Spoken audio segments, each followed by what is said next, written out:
say, if we had lived, look at this, if we have lived in the days of our fathers, we would have not have been partakers with those whom the blood, who shed the blood of the prophets. Jesus says in 31, therefore, you are witnesses against yourself. Man, that is big right there. You are witnesses against yourself that you are the sons of those who murdered the prophets. What an amazing, shocking statement here. It is a statement against the spirit and the people who were in agreement with that spirit and living it out.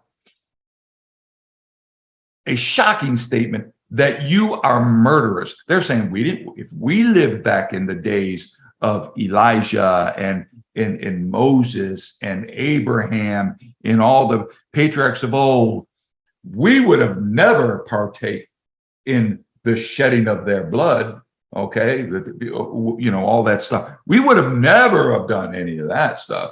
Jesus says, no, you are the murderers. What a shocking statement.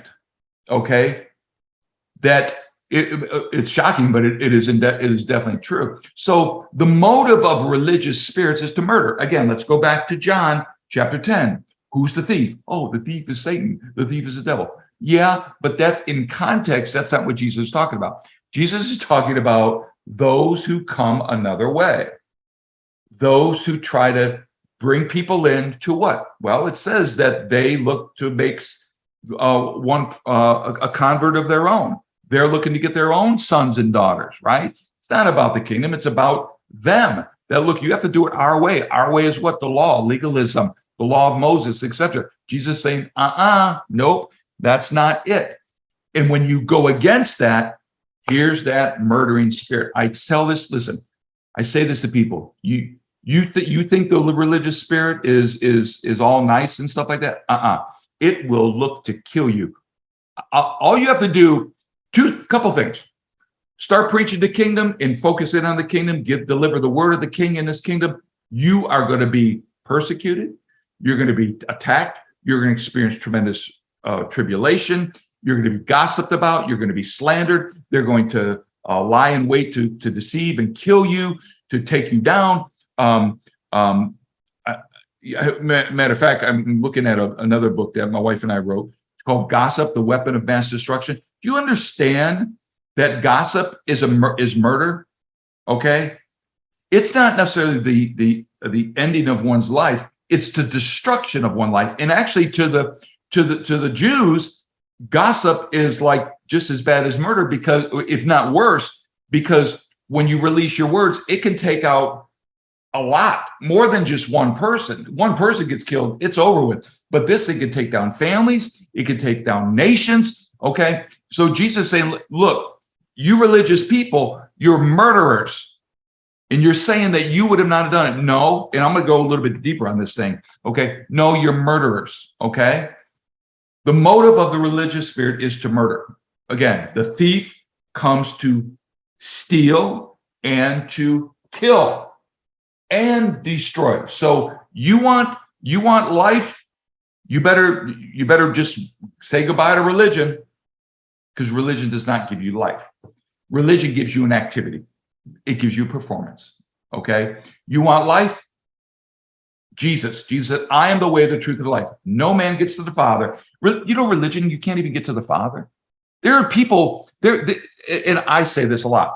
I'm like, you know, I don't know who's saved and not saved, but I really, truly believe in my knower that there's people sitting in church, religious churches, who genuinely think they're saved, but they're not saved.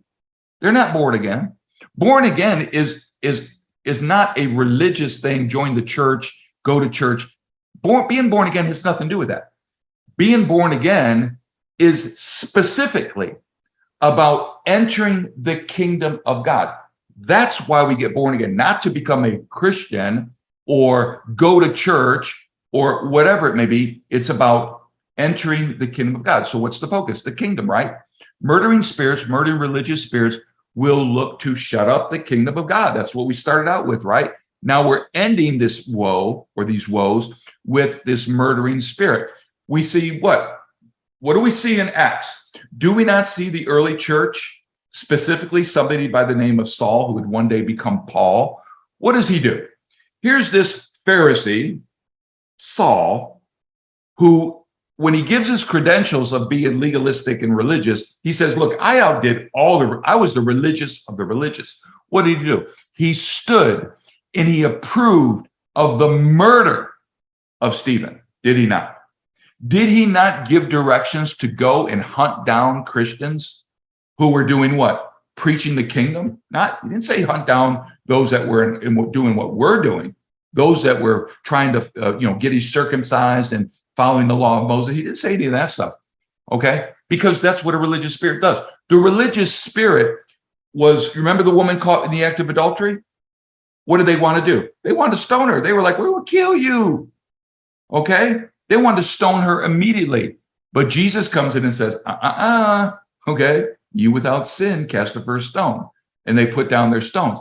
But here's the real question. Where was the man in that thing? And I would say that I actually believe that the man that committed the act of adultery was a Pharisee. I really believe it was a religious spirit. And here we go again, back to the things I actually know. And that is this. I know of leaders that have got their Mac on, they've done this, they've done that, and they've left their wife at home on conferences only to connect with other women, or not other women, but women. And just total perversion, because religious spirits are perverted spirits. All this stuff works together, okay? Religious spirits love the gossip. Again, we came out with that book, Gossip, the Weapon of Mass Destruction. We talk about, as a matter of fact, this is one of my favorite books. We talk about how gossip is murder, okay? It will kill, it will steal, it will destroy your time, it will destroy, religion will destroy take your talent. It will be stolen to you from you and given to them. How many, it's like this, if you're talented, then they're going to say, well, you must be a pastor, you must be called to ministry, you have full-time ministry, and they'll put you in a position, they'll use you, they'll suck you dry, and you could take your gift, you can go into the world to advance the kingdom of God in the hearts of men, and you can be compensated for it. Tremendous compensation, wealth, but no, they'll keep you right in their little church or their little denomination or their little network and whatever, and they'll give you just enough, okay, to do some things, but you never really reached your full potential in life, okay? So a lot of tremendous gifts and talents have been stolen. They were never able to monetize the message that they had or the gift that they had. They were, and use it for God's glory. They were stuck, because that's what religious spirits do. They kill you. They murder your dream. They murder your vision. They sabotage your ministry.